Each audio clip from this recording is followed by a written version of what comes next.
บ่ทันจะพี่น้องบ่เห็นแล้วจะไปเลยเนาะไปไว้ในเนาะมันกงกับมือบุญมืออย่างนี้แหละประการเพื่อนเป็นซองเมืองเนี่ยมันมีก้อนเนื้อตันทอทรงบีมีแต่แพทย์หมอเพิ่นว่าคำคือบ่อยู่ในคุกในข้างนั่นเพิ่นแม่รับไว้เด้อแม่เด้อแม่ครับไว้เนาะขอบใจเพิ่นละเอ้ยใจดีเพิ่นเอ้ยปานี่ครับปานี่ก็แม่เวียงคำเดี๋ยวผู้ที่มาอันนี้ของเฮาเองเด้อล้านนึงกินไว้กินทานน้ำประตูเพิ่นมาบ่ทันเฮ็ดจังได๋ผู้ที่ฝากเงินมาให้แล้วก็ให้เพิ่นร่ำเพิ่นรวยให้เพิ่นอยู่ดีมีแฮงให้เพิ่นสุขภาพแข็งแรงครอบครัวเพิ่นน่ะให้กว้างให้กวางเด้อลูกเด้อครอบครัวน้องมิน้องเมฆพร้อมครอบครัวเนาะโดยครับ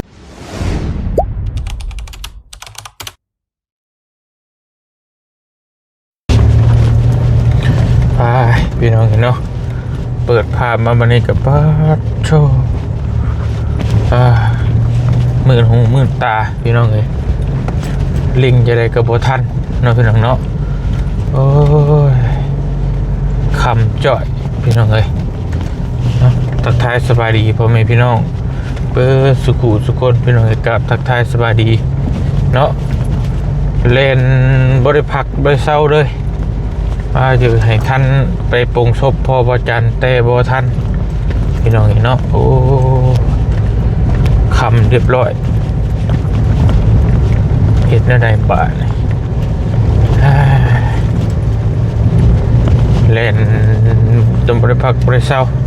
ทางยากเลยพี่น้องเนาะนอกกะเวลาบ่ถึกเลยคือเซโปนนี่กะเวลาถึกอยู่ทางมันสบายนี่มัน6 ชั่วโมงน่ะระยะทาง300 กว่ากิโล6 ชั่วโมงแล่นรถพี่น้องเอ้ยบ่ทันซับเนาะพี่น้องเอ้ยมีแต่สิไปแสดงความเสียใจทั้งบ่จันจักเพิ่นอยู่เฮือนหรือบ่คำเลยเนาะบ่ทันได้ไปปรงศพไปทรงสการพี่น้องเอ้ยแสดงความเสียใจนะเพิ่นโอ้เนาะคิดว่าสิเป็นนี่พี่น้องเอ้ยแต่อยู่ใส่บุกอยู่เฮือนเบาบุญสารวัตรผมบอกด้วยจังได๋บ่เตียงกันยังบ่ได้มาจะเฮิงเติบเลยแต่อยู่ใส่ทางเขานี่แหละโอ้ยเนาะ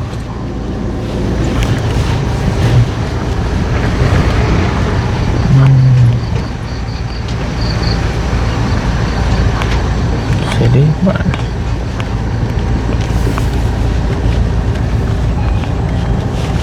เปิดเสียงผี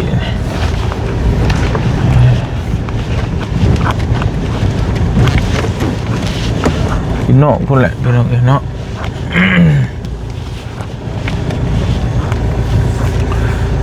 บ่ทันสับพี่น้องเอ้ย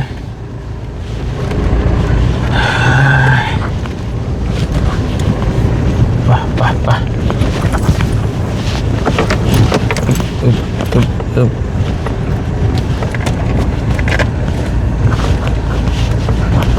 จนมืดโอ้ยทางกันยากอีกเลยมีแต่คุมพี่น้อง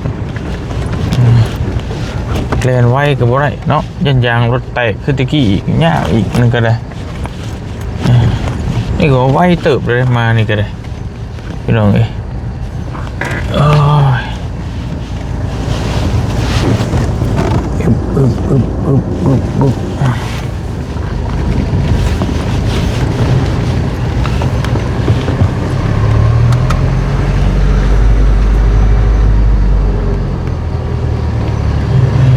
พี่น้องพี่น้อง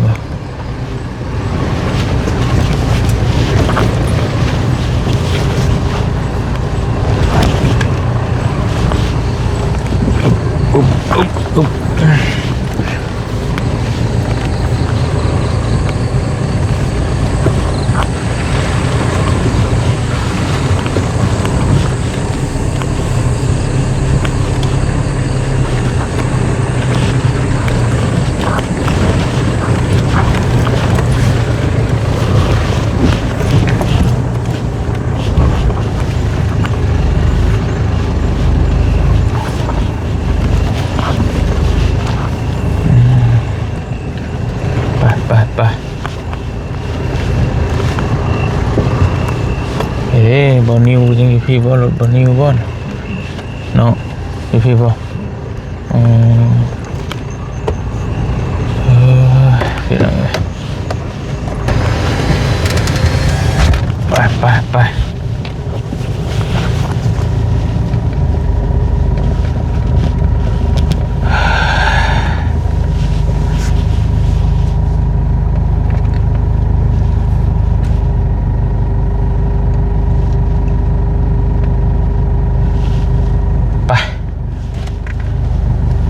นายเอาว่านักข่าวครับเมืองไทยไม่ต้องใส่เขาบอกไม่ต้องใส่ไม่ได้เด้อไม่ต้องใส่เขาบอก ไปเปิดเลยกันเอามาฮอดแล้วพี่น้องเอ้ยสบายดีเด้อ บ่ได้อาบน้ำ2มื้อ โอ้ยมาบ่ทันครับพี่น้องเห็นเนาะแล้วไปส่งเพิ่นหากันแล้วพี่น้องเอ้ยส่งสกัดเรียบร้อยหมู่ผู้หลายคนอยู่บ้านเนาะบ้านก็ว่าอบอุ่นอยู่พี่น้องเอ้ย ตรวจจ้าแท้เนาะเห็นเนาะโอ้คือว่า ไว้พี่น้องเอ้ย คือว่าแน่ใด ค่าเดียวตกปรับนะประมาณ 2-3 ทิศนะเราเป็นนักมาทวงบ่ทันซับจากไปในวัย52 ปียังนั่นอยู่เนาะยังหนุ่มอยู่โอ้ยพี่น้อง ทางตู้เมย์เพิ่นว่าเนาะแต่ว่าน้ำใบสัมมโนนั่น56เพิ่นใส่ไปซื้อดอกบ้านๆเฮาใส่กัน แต่ว่าทางเมย่าเพิ่นว่าประมาณ52แล้วก็ประมาณนั้นแหละประมาณนั้นแหละตัวของกระดาษ ได้ยินแต่ว่าบ่จันเล่าให้ฟังอยู่บางหันพี่น้องว่าเราป่วยแต่ว่าบ่ได้คิดว่าป่วยเพราะร่ำเพรีนะบ่คิดว่าสิไปไวปานนี้เนาะ เราก็สู้และพี่น้องก็สู้เติมนึงอยู่ตัวพอกันแล้ววันอีกแล้วก็ผ่าน2 ทิศ 3 ทิศเนาะแม้ว่าบ่ได้กินข้าวกินน้ำเลยเนาะเรื่องได้ก็มันคนบ่กินข้าวกินหยังลงไปก็มีแต่อย่างหากนะมันก็เลยบ่มีแห้ง ถ้าเป็นหยังก็ พอทรงดีตันพอน้ำทรงดี แต่มันบี บ่ได้บ่ นั่นนะจังว่าสิพากันประกันยังเล่นออกมานั่นแหละ ได้เดียวแต่ว่าคือนั่นแหละมันคือคนทั่วไป บ่มันออกบ่ให้ออกมาเลยบ่ ก็ต้องตามขั้นตอนน่ะก็คือเอาคนทั่วไปเป็นจังว่าพากันไปรอดนะตามหลักตามตอนเพิ่นนะต้องใช้เวลาแน่เนาะมันก็ต้องมีทางกายเราก็มันก็สิบ่ไหวนั่นแหละมัน แต่ว่าเราเสียอยู่ในพุ่นเลยบ่ เสียบ่ได้มีผู้ใดเบิ่งแย่งแล้วนะกลางค่ำกลางคืนกะ เนี่ยตัวนี้ นอนผูกกับแข้งเราไว้แล้วนอนเสียจักสิลิ้นสิเกลืองหยังนะบ่ฮู้นำเพิ่นนี่แหละจังว่าพากันน้อยอกน้อยใจอยู่ลูกๆก็ได้เนาะบ่ได้เบิ่งได้แย่งตอนเราลมหายใจสุดท้ายนะ ยังหน่อยเฮาได้เบิ่งชุดสีมือแล้วก็ยังคล้ายอยู่เนาะว่าอันนี้เด้อ อย่างน้อยก็ตายคาตีนคามือซุมเฮาเนาะยังว่าตักน้ำตักในให้เรากินนะอันนี้หลุดโอ้ยจักเพิ่นสิเป็นนี่ใดพี่น้องเอ้ยถือแพทย์หมอเพิ่นก็เบิดการเพิ่นเพิ่นก็กลับเนาะเพิ่นก็คล้องไว้หั่นแหละบ่ได้ให้ย่างไปใช้นะผูกมัดไว้หั่นเดี๋ยวสิห้องว่าอยู่ปวดเหี่ยวปวดขี้ก็จำบ่ปีแล้วไปจักลาดกิ้งเกือกแหละคนปวงตายเนาะคนมั่งขันหาแหละคนแล้ว พอใจว่าเราเป็นนักโทษเนาะ ถึงเลยแล้ว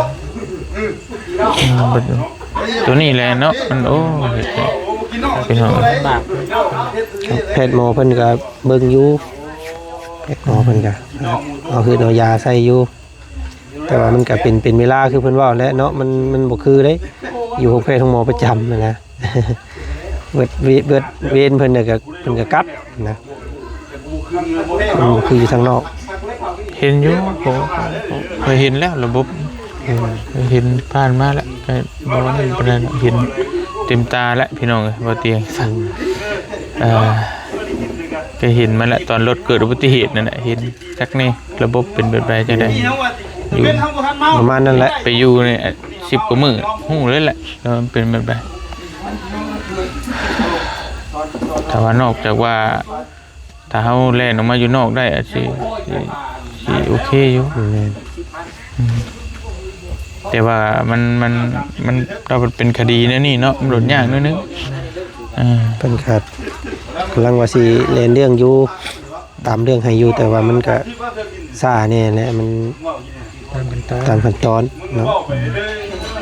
แต่คนต่อไปได้บ่เตียงก็บ่นั่นนี่เลยพี่น้องคือแบบคือฝันใช่มั้ยเนาะแปลว่าเห็นปุ๊บปั๊บรถปุ๊บปั๊บมาบัดนี้เพิ่นว่าโอ้แพทย์มามันก็โทรบอกอยู่ญาติทั้งพ่อกับพ่อเมืองนะมากันใส่ออกซิให้อยู่เด้อชิมเจ้าสิมาเยี่ยมบ่มื้ออื่นเราตอนนั้นขอไปดูเซโปนกับลุงเดินทางมาสั่นมื้ออื่นเจ้าอยู่พุ่นบ่หรือว่ามาฮอดบ้านแล้วมาฮอดบ้านแล้วตอนมาโทรบอกอยู่เซโปนกำลังเดี๋ยวมื้ออื่นเป็นวันจันทร์เยี่ยมได้บ่เฮาถามนะปกติเยี่ยมวันอังคารกับวันพฤหัสแล้วก็บอกแต่ญาติจะมาเยี่ยมก็ได้พิเศษให้เราเลยไปเยี่ยมบอกคิดครั้งแรกค่อยคิดว่าบื้นมือพุ่นว่าสิเอาไปเพราะว่าแปลว่าเห็นว่าบ่เตียงก็บ่มีเวลาเนี่ยพี่น้องเอ้ยเนาะเมื่อวานนี่ก็ยุ่งนิดนึงพอดีค่ำแล้วแหละค่ำแล้วเข้าไปอ่านในกลุ่มทีมงานส่งบอกว่าสิเอาไปอื่นเด้อเฮ็ดได้ดีครับมันก็สิเอาไปไว้ก็ค่ำครับเนาะนี่เด้อบุญเพิ่นมื้อนี่ประตูเดชนี้เป็นบ้านไก่บาลาเพิ่นนี้เป็นป่าเฮินดงเดียวกันนะมันคำว่าสิไปทิ่มมื้ออื่นบ่ทั้งนั้นมันเป็นบุญบัดนี้มันสิโคมกันนะจะได้เอาไปเลยติก็ว่าอยู่คือปุบปับแท้ฮะก็ต้องลูกก็ยังไงอยู่มันจักแม่นจัก2-3คืนเนาะอย่างน้อยก็เจอคิดว่ามันเป็นได้เด้ข่อยก็บ่ได้ถามยันว่ามันคิดว่าแบบว่าถ้าไปไวหรือว่ามันปุบปับนี่คือกรณีบ้านเฮาน่ะก็เป็นตายมีเฮงอ่ะนะพี่น้องคือพอบ่เตียงก็เฮงบ่เห็นหยังเลยอันนั้นบ่เตียงมาก็บ่ทันหยังเลยตายมื้อนี้ก็เอาไปมื้อนี้เลยอันนี้แต่ว่านั่นเราอุบัติเหตุเนาะแต่ว่านี่อันนี้แบบตายเจ็บตายป่วยตกลงกันซื่อนี่แหละอันนี้ก็กับลุงมันยากนะมันยุ่งมันยากครับนี่แหละแต่ก็ตกลงกันเนี่ยก็พากันเอาไปนะแล้วก็เลยนอนคืนนึงเมื่อวานนี้ก็มาฮอดแต่เว้นอยู่ประมาณ 11:00 นแล้วก็เกือบมืดเมื่อวานนี้ก็แล้วก็คืนนี้ก็นอนคืนนึงมื้อนี้ก็เอาไปประมาณบ่าย 3เอาไปซ่าแน่มื้อนี้ก็เอาไปแบบค่ำแน่เดินอันออกปราสาทประมาณบ่าย 3บ่เตียงคิดไว้นะว่าสิมาว่าสิฮอดบ่าย3เบิ่งแต่ว่าผมคิดน่ะแต่ว่าป้อทางเจ้าเคยไปรักษาอยู่บ่ฮะนี่พ่อข่อยมานี่พ่อข่อยมาบ่ปังทางแบ่งมานี่พ่อเกือบ7ชั่วโมงน่ะขับรถน่ะบ่เคยเห็นน่ะ200กิโลติ3แล้วเฮ้ยพ่อข่อยมาแต่ท่าแต่ง300ปลายแล้วอ่ะพ่อข่อยแต่หน้าโป่งสิเข้า4ชั่วโมงมันเป็นทางอ่ะนะจะคิดเบิ่งไปว่าป้อข่อยแต่เชฟโปนี่เฮากะได้เลยนี่จะเต็มที่ก็3ชั่วโมงอ่ะแต่ว่านี่เกือบ7ชั่วโมงอ่ะป้าเด้อผมคิดพ่อข่อยสิมาส่งสการทั้งพ่อเฒ่าแล้วก็สิกลับพอมาเห็นเราพักผ่อนก่อนรอเลยโอ้ยยากแหละไปทางไปเพเนาะแซมอยู่นะพี่น้องแต่กันได้เสียใจน้ำมาแล้วเนาะมาแต่มันได้เป็นได้ครับก็เฮ็ดได้อยู่ก็สู่ต่อไปแล้วคือว่าฮอดมื้อฮอดวันแล้วเฮ็ดได้ถือว่าเป็นกรรมที่เราสร้างมาแล้วคิดแบบนั้นแหละบ่เตียงก็ได้คือแท็กซี่ว่าได้พี่น้องก็เคยเจอมาอยู่สภาพนี้ก็ตอนพอบ่เตียงเสียก็แบบนี้แหละเฮงเต็กบ่เห็นหน้าพ่อเลยอันนี้ก็มาจากกรุงเทพเพิ่นเอาไปแล้วไปฟังละบ่เห็นหยังเลยนะก็คิดว่าแต่ว่าฮอดมือแล้วฮอดเว้นฮอดกรรมแล้วช่างมาบุญแล้วบัดสำนักเฮ็ดได้ ผมว่าแล้วเรื่องเสียใจนี่ออกไปตรงให้ตรงหน้าเห็นหมองเราเคยนั่งกันน้ำตาไหลอยู่หั่นแหละเห็นได้เดือน2 เดือนพุ่นแหละเพื่อสิหยุดให้ช่วงนั้นก็เป็นวัยรุ่นในช่วงนั้นก็ได้ แล้วน้องเป็นเหนือก็ได้เขาเตียง โดย กันให้เซลอยู่ ใช่อันนั่นได้อัน ตูเมบ่ ก็ขึ้นเชิงพุ่งก็ได้บ่ได้อยู่ได้นั่นโอเคอยู่บ่ เอ้ แล้ว ก็ นั่นเป็นผ่าเงินมานี่นะกินทานน้ำตู้นะ เพิ่นว่าเฮือนพี่แล้วอันบอกเพิ่นก่อนตูเมอยู่เพิ่งบ่อยู่พี่บ่อยู่พี่ ใช่พี่ พี่ก็นี่แหละให้อันปัดทางขึ้นทางลงแล้ว เลยก็ได้ กันยังบริเมียนครับ เป็นยังนะเป็นยัง เพราะว่ามันคืองานรู้แล้วเงินงานดีบ้านเฮานั้นบริคอยปัดเลยปัดตอนเรียนมันบอกว่า เอาเพิ่นออกทางอื่นก่อนก็ได้วินเนอร์ค่ะเพิ่นสิมามอบอันเงินบ่เตียง มาดีด้วยเมเดอร์ สบาย โด ดี ยคือว่าปุบปับเสร็จเนาะเมื่อยน้ำเด็กพี่น้องเลยบ่ได้นอนได้เนาะ ไม่ได้นอน โอ้ บ่ได้นอนได้ค่อยก็เมื่อคืนนางขอพอเมื่อคืน ลูก เพิ่ บ้าง ใน บอก คลิปอยู่ ให้แม่นอนแม่นอนร่วมลงไปมันมารับเนาะ ก็บ่ติแหละเฮ็ดได้บ่ถือไผก็บ่ฮู้หรอกตัวนี้ก็เบิ่งคนอื่นน่ะก็ว่าธรรมดาแต่ว่าถือเจ้าของนี่เฮาก็เจอมาแล้ว แม่เอากับบางทีลูกเป็นแบบกิ้งเกลือคนเลยไอ้ดีเนาะไอ้ดีก็มาหาถึงแม่แล้วนะคะทั้งเก๊กแล้วมาแต่ซื้องัวซื้อควายว่าท่านในห้องเทือนมาพอเนาะ แม่น แม่จะได้ไปเบิ่งแม่จะได้ไปเบิ่งเพิ่นพุทธาพุทธแพ้นะหำว่ะแม่นเพิ่นโทรมาใส่แม่น่ะดูนี่น่ะตกใจเพิ่นนั่นอันนี้คือกันเฮาว่าสิได้ก่อนเพิ่นน่ะมาชิดเพิ่นน่ะที่เกลืออยู่มาชิดท่านในฮอดคือใส่เลย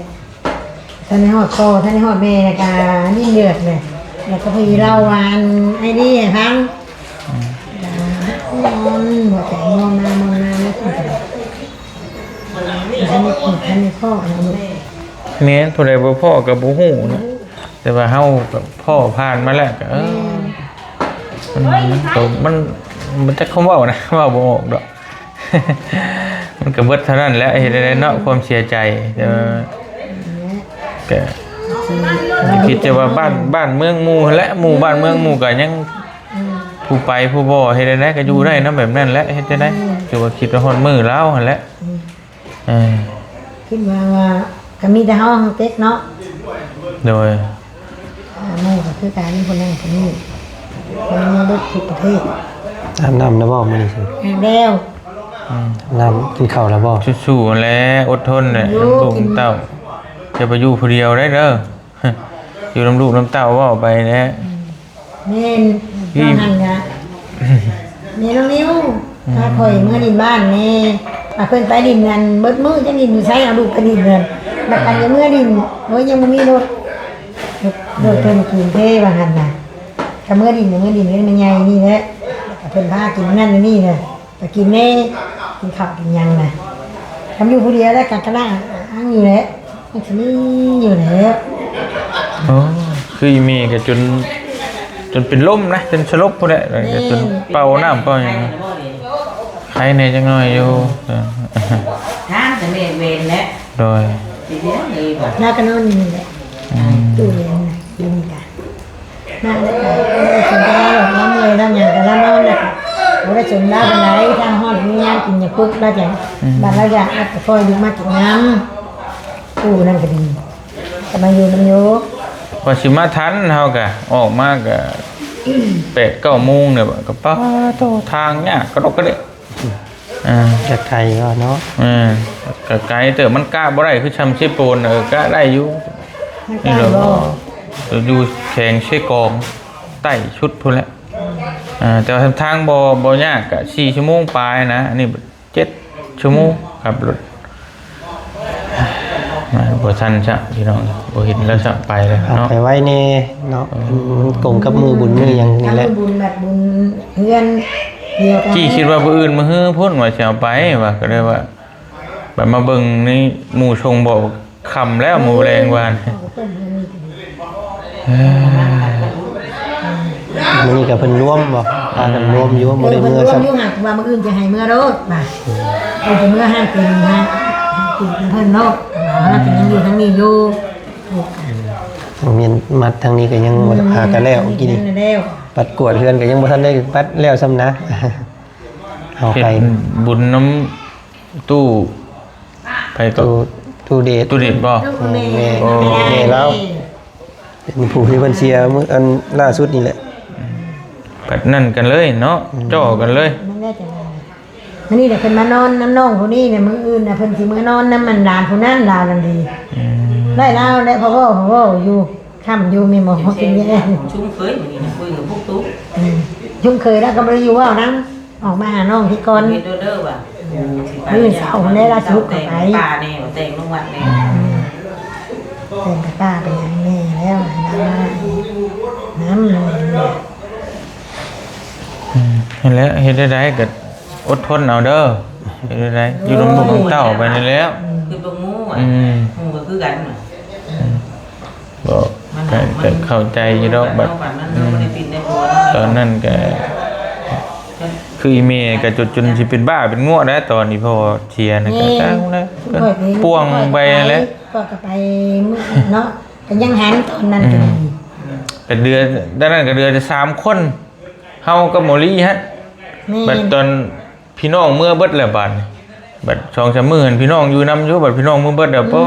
เย็น นี่แหละ จะไปเจอความเฮ็ดตอนนั้นก็ได้ มีดาฮอดยัง แม่ เป็นสิไปหันไปนี่แหละพอน้องนิ้วตายแต่กะ3คนไม่ลูกนี่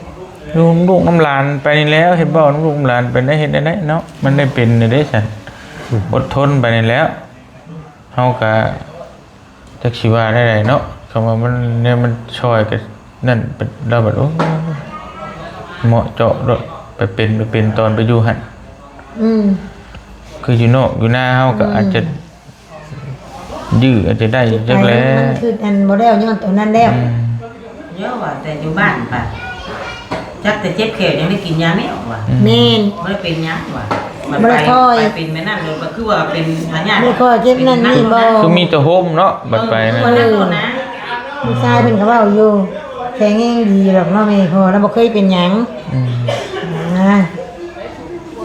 นี่เป็นไรนะเรา ถ้าก็ว่าพังว่าละเมื่อแล้วอย่างตัวคนอยู่คุกมันก็เมื่อยอยู่แล้วว่ะ แล้วบ่เป็นพัน เมื่อย เลย อยู่แล้วว่ะ ถ้าอยากขับเป็นจักรยาน ลมยังสิลมน้ำก็บ่ได้หึงวะ ขวัญขวัญเป็นอย่างเล่าแหละอยู่ ผมในใจนั่นแหละทั้งลูกๆก็ได้มันบ่ได้เบิ่งได้แย่งเรานี่เราเจ็บเราป่วยก็เบิ่งก็บ่ทั่วบ่ถึงนั่นแหละ มันบ่เต็มที่เนาะ เยี่ยมพยายามก็ได้แต่10นาทีเอาไปแต่เทื่อก็ 10 นาที เทื่อก็5นาทีทำคนหลายก็ได้แต่ไปกันแต่ตีนแต่มือเบิ่งซื่อๆแหละเห็นมันเดืองมันหยังก็พากันจับเบิ่งซื่อๆมันเฮ็ดหยังบ่ได้ มากินมากอะไรก็ได้ พาออกมาห้องหมอ2เทื่อพี่น้องแต่เพิ่นเป็นออกคลินิกเทื่อนึงออกไปคลินิกก็เพิ่นกวดเบิ่งซื่อๆกวดแล้วก็เพิ่นก็เพิ่นบ่ได้วางวางยาให้นะเพิ่นมีแต่ว่าปัวตามอาการเพิ่นซองเบิ่งแล้วมันมีก้อนเนื้อตันทอทรงบีมีแต่แพทย์หมอเพิ่นว่าคือบ่อยู่ในคุกในข้างนั่นเพิ่นว่าแนะนำให้ข้ามไปไทยแต่เพิ่นสิมีปอนทอลงจากปากแล้วก็ไปแทงเงินตุ่มตัวที่ว่ามันตันหั่นซาเทคโนโลยีเพิ่นเว้านะคำว่ามีเงินเพิ่นว่าต้องเอาทอสอดลงแต่ปากแล้วเอาไปสอดลงบงนั้นทอบีแล้วมันก็สิซอยได้อยู่แต่ว่ามันก็สิกลับมาคือเก่าอยู่เพิ่นว่าแต่ว่ามันอาจจะยื้อเราไว้เพิ่นว่านะแต่ว่าเฮา มันไปบ่ได้แหละเนาะไปเนี่ยแหละอันสิไปฮอดไทยบ่ให้อันนั้นอีกมันเป็นแนวเนี้ยเนาะเป็นปวดสนามเป็นยังไง กลับเข้ามามื้อนั้นบ่ได้มีอีหยังมีแต่เอายาบำรุงตับเนาะเพราะว่ามันปูมเด้มันปูมแล้วมันอาบตับอาบม้ามแล้วก็สิเฮ็ดให้คนเฮามันเดืองบัดนี้โอ้เดืองตาเดืองจ้อยหั่นนะหากเราบ่ได้จ้อยปานใด เนาะ เพราะว่าเราก็ร่างกายเราก็ยังแข็งแรงอยู่นะมันเป็นปุบปับแล้วร่างกายเราก็บ่ได้ลงพอมือนะยังบ่ทันได้ได้จ้อย มันเป็นบัดเดียวเนาะแล้วก็แต่ว่ารัสเซียเหตุที่รัสเซียหันตัวเดียวนั่นติ แม่นเพิ่นว่าเมื่อกี้ก็ตัวนี้แหละมันจะเข้าข่ายเป็นมะเร็งน้ำเพิ่นว่า โอ้ มะเร็งท่อน้ำบีมันตันน่ะมันบ่ไหลเด้เอาง่ายๆนะไปและเทื่อที่2นี่พากันแล่นออกห้องหมอแข็งและห้องหมอแข็งเพิ่นตรวจเพิ่นซองเบิ่งซองพื้นซองไผเบิ่งเพิ่นครับว่าเป็นมะเร็งเพิ่นน่ะสุ่มเสี่ยงจะเป็นมะเร็งท่อน้ำบีพอเจ้าสินักไปนะเราหลังจากมื้อนั้นแหละพี่น้องเอ้ยเนาะทางกะซีเมนต์แพทย์หมอทางนั้นเพิ่นบอกแล้วบอกว่าเจ้าเป็นโรคนี้เด้อบ่รอดหรอกจังซั่น40ประมาณนั้นบ่จักแล้วเราก็ตอมใจมาเลยป่านนี้ตะกี้เราก็สู้อยู่บ่กินข้าวมาเลยคิดหลายแล้วว่าอะไรก็ได้ฮู้โรคตัวเองเด้ มีแต่รอมือ ได้ออกมาอยู่ติ แน่ออกมาอยู่ มาปัว ออกมาก็บ่ได้ปัวนะออกมาซองเบิ่ง มากวดเบิ่ง กวดเบิ่งซื้อเพิ่นแนะนำให้นอนเพิ่นว่าแนะนำนอน7มื้อหา2-3 ทิศพุ่นแหละเพิ่นว่านะแต่ว่าทางเจ้าหน้าที่เพิ่นว่ามันบ่ได้อยู่ในข้อตกลง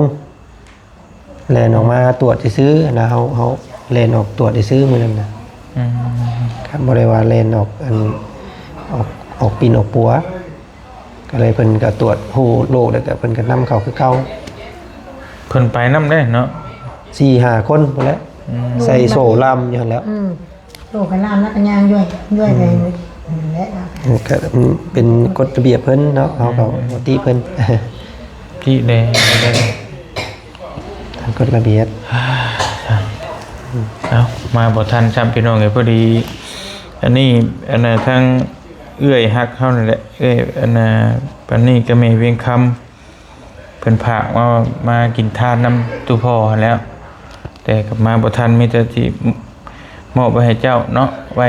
เฮ็ดบุญเฮ็ดศีลนำเราอันนั้นแหละอันนั้นเก็บไว้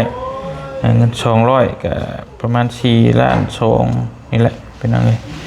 แม่รับไว้เด้อแม่เด้อ แม่ครับไว้เนาะขอบใจเพิ่นละเอ้ยใจดีเพิ่นเอ้ยปานี่ครับ เป็นนี่ก็มีเวียงคำ เดี๋ยวผู้ที่มานาเฮาเมื่อก่อนนั่นแหละ แม่นที่เพิ่นมาหาเฮาหั่นแหละอันนี้ของเฮาเองเด้อล้านหนึงกินไว้กินทานน้ำประตูเพิ่นมาบ่ทันเฮ็ดจังได๋เสียใจนำเด้อโดย ให้ดีๆบ่ ป้า ปานนี้ ปานนี้ ปานนี้ก็แม่เวียงคำ ไม่เรียนคำ โดย มันซอยกินทานน้ำพอแขกพอบุมา โดย ลูกหลานยังไปซื้อพอแขก โดย ไปน้ำเบ็ดน้ำลายเพิ่นน่ะว่าแขกเลยนะ โดย เพิ่นมีความสุขคนเจริญนี่เพิ่นมาน้ำเจ้าว่าท่านได้กะเฮ็ดทานน้ำเนาะ แม่นพอกันนี้เนี่ยเฮ็ดน้ำเหล้าอีกอยู่เพราะว่าเฮ็ดบุญเฮ็ดศีลนั่นแหละ สิพาพวกไปให้เราอยู่ โดย ให้ฮอดให้ถึงให้เราขึ้นสวรรค์ชั้นท้าย โดย มีความสุขความเจริญเราก็ดีนั่นผู้ที่ผากเงินมาให้แล้วก็ให้เพิ่นร่ำเพิ่นรวยให้เพิ่นอยู่ดีมีแฮงให้เพิ่นสุขภาพแข็งแรงครอบครัวเพิ่นน่ะให้กว้างให้กวางเด้อลูกเด้อ โดย ท่านเจ้าก็คือกันแล้วไอ้เตียงเอ้ยครอบครัวเจ้าก็ให้อยู่ดีมีแฮงให้กว้างให้กวางเด้อลูกเด้อ โดย โดยสบายดี สาธุสาธุสู้ๆเด้อเจ้าก็เด้อ โดย เพิ่นก็ติดต่อมาอยู่พี่น้องก็เพิ่นเห็นเพิ่นสายโทรหาทางบ่จันทร์อยู่ แม่ แต่ว่ามื้อเว้นนี้มันยุ่งเนาะย่อเข่าย่อน้ำแล้วก็โกนหัวโกนหยังให้หมู่หั่นแหละก็เลยบ่ได้ยินเสียงโทรศัพท์เพิ่นเป็นไงนะขอโทษเอื้อยหลายๆเนาะก็บ่เป็นหยัง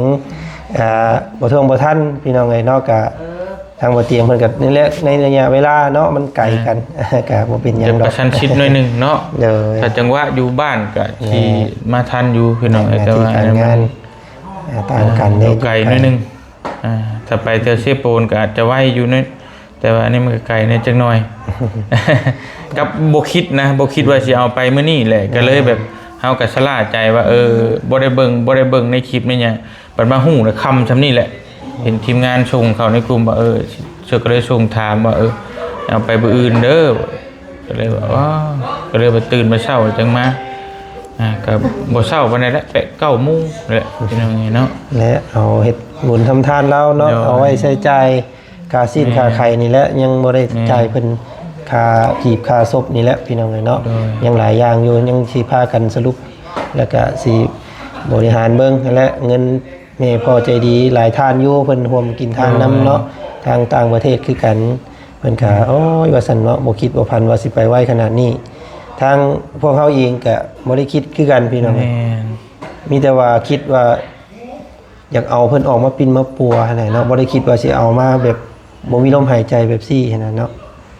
อย่างน้อยเฮาก็มาปินมาปัวอยู่หน้าจักมื้อ2มื้อเพิ่นบ่อยู่บ่ใหญ่บ่โตนำเลยคิดแบบนั้นตะกี้นะอันนี้เพราะว่าไปรับเอาเพิ่นมาบัดมาแบบนี้นะพี่น้องก็โอ้ อย่างน้อยก็ได้เห็นใจแล้วนี่เนาะ ก็คิดอยู่เดี๋ยวนี้นะคิดครอบครัวนี่คิดว่าทางเพิ่นผู้เป็นพ่อนี่แหละย่านแบบยังคิดว่าตัวเองยังเป็นนักโทษอยู่นะยังเพราะว่าเสียอยู่หั่นเด้ โดย สิมันรับไปแล้วก็รอแต่มื้อเพิ่นสิปล่อยแล้วบัดนี้มื้อใดเด้อยู่หั่นแหละนะคำว่าคิดไปอีกทางว่า เนาะ ครับก็เราก็ไปแล้วแหละป่านนี้เนาะ ก็คือสิหาผู้ ส นั่น วร แห ร ละ ค์ชั้นผ้าแล้วแหละ เอิ้นหยังบอกเลยเด้ อย่าปูอย่าชามาฉุนี่เด้ ก็ไปไว้ก่อนแน่อันนี้ คือกันก็คือฟันดีๆเราเฮาก็พี่น้องเห็นเนาะเห็นพระจันทร์เอาลงก็มันแบบเราก็นอนฉะละเง่งอยู่คือแบบคือบ่ได้มันคนบอกขอโทษคือคนเชียร์คนหยังนะแบบอ้าวแบบบ้านเบิ่งขอความจุบเจือแล้วเนาะ ภาพนั่นนั่นเป็นภาพที่ว่าเพิ่นกำลังใส่น้ำเกลือใส่น้ำอันนั้นน้ำแบบ แต่ว่าทายก่อนหันติ แม่นเพิ่นถ่ายตอนก่อนหันหลังจากนั้นมาก็เพิ่นก็กระวนกระวายเลยบัดนี้นะเพราะว่ามันบ่ถือกันแล้ววะเนาะเพราะว่าคนมันขาดสารอาหารหลายมื้อเด้ได้ไปกระตุ้นครับว่าเดียวแล้วร่างกายรับเอาไว้บัด นี่ ครับเสียพี่น้องก็3 โมงเพิ่นว่านะเพิ่นแจ้งในใบแจ้งคนตายนะ 3 โมงกลางคืนบ่ 3 โมงกลางคืนกับอากาศมันก็เย็นได้พี่น้องเนาะแต่คนเฮา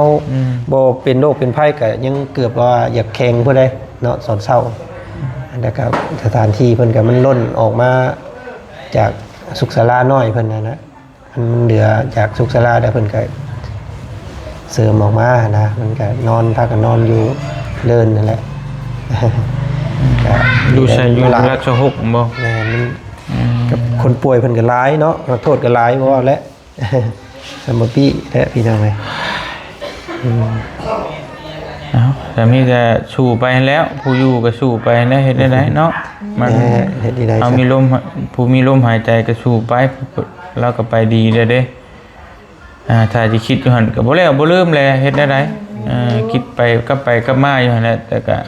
ทำใจลำบากแล้วช่วงยังใหม่ๆนี่เฮ็ดได้เข้าใจอยู่พี่น้องเอ้ยให้มันผ่านไปซะเนาะแนวมัน เวลาได้สิเยียวยาจิตใจก็ได้เนาะในแรกๆนี่ก็ลูกเต้าก็ยังทำอกทำใจบ่ได้นะ แต่บ่บอกตรงๆว่ามันก็ทำใจลำบากนั่นแหละแต่คือเฮาเห็นครอบครัวว่าคนอื่นว่าอาจบอกเขาอาจจะทำใจช้าแม่นอยู่แต่แบบพอมาถึกตัวเองมันก็ยากนะพี่น้องพอมาถึกเจ้าของนี่พอเตียงเคยถึกมาแล้วแม่นอยู่ว่ามันทำใจอยู่แหละแต่มันก็ทำใจบ่ได้จักเทื่อ 2-3 เดือนพุ่นแหละเพื่อสินั่นแน่ก็ใหม่ๆนี่ก็โอ้ไปเห็นหม่องเราอยู่แล้วเศร้าก็ให้แล้วบ่เตียงคิด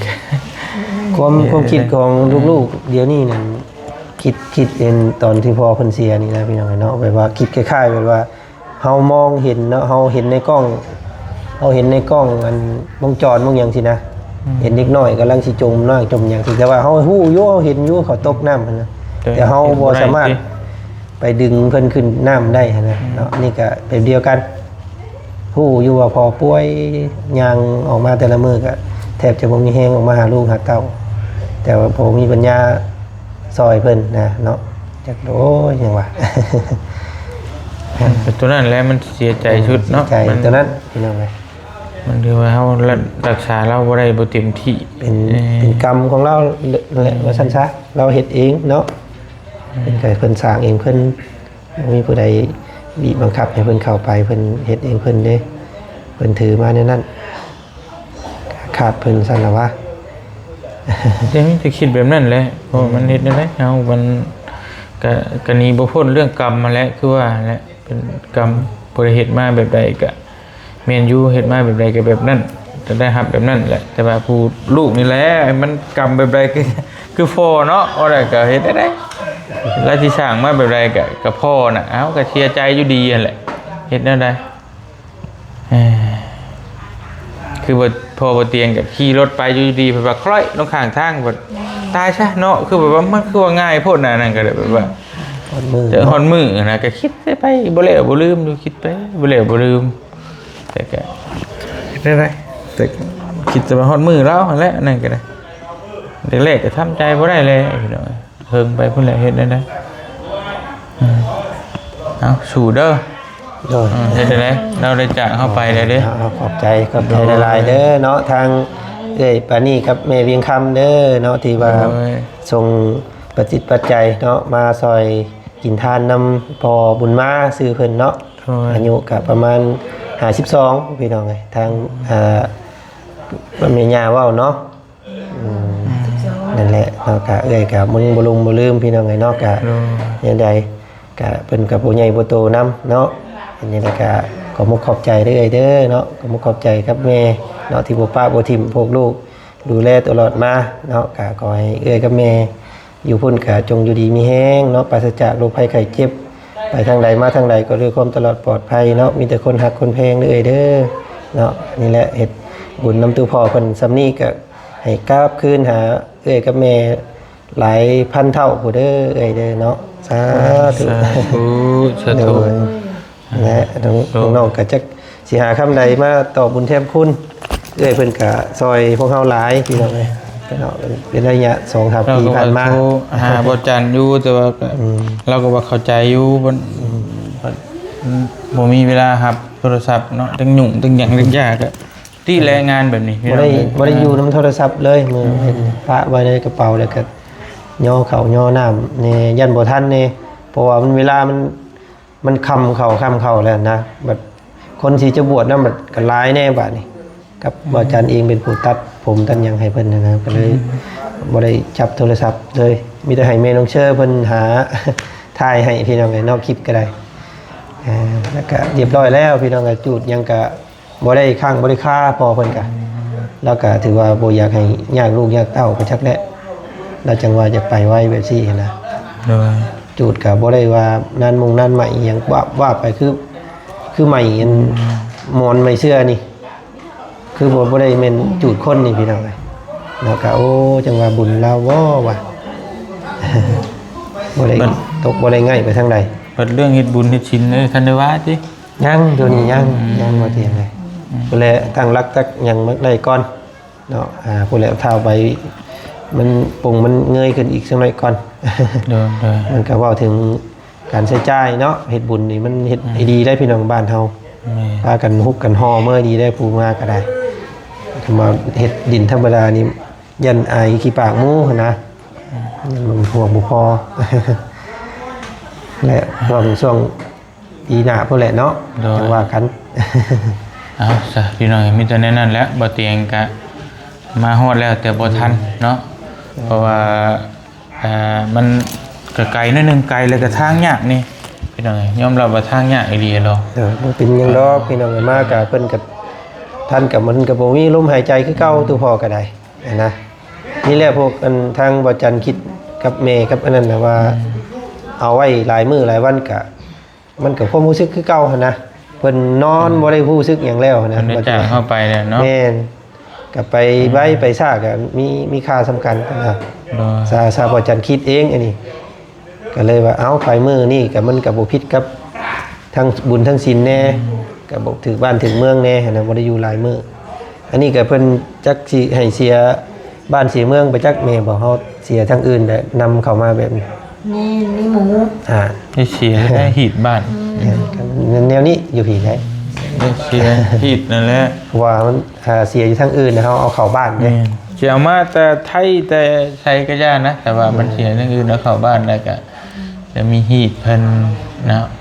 ก็ยังบุปะบุถิ่มอยู่ ก็จะหึงเลยแหละบุเตียงเกิดมาก็หูรถหีดอันนี้ก็ได้ เป็นนับถือกันเนาะเฮาลบแล้วเฮาอยู่หลังเพิ่นเด้เพิ่นทางพอดไปก่อนเฮาก็ย่างนำเพิ่นนั่นแหละสิเลขแล้วอะไรก็ยังมันคิดบ้านคิดเมืองก็อยู่นำเพิ่นบ่ได้เนาะ เอาใช่พี่น้องมีแต่นั่นแหล้วเนาะขอบคุณหลายๆเด้อเอ่ยเด้อที่ช่วยทางเนี่ยครอบครัวของบ่าวจันนี่แหละพี่น้องเองทางมาทางน้องหรือว่าลูกก็มาบ่ทันเห็นศพเนาะพี่น้องเอ้ยมีแต่ว่าฝากทาง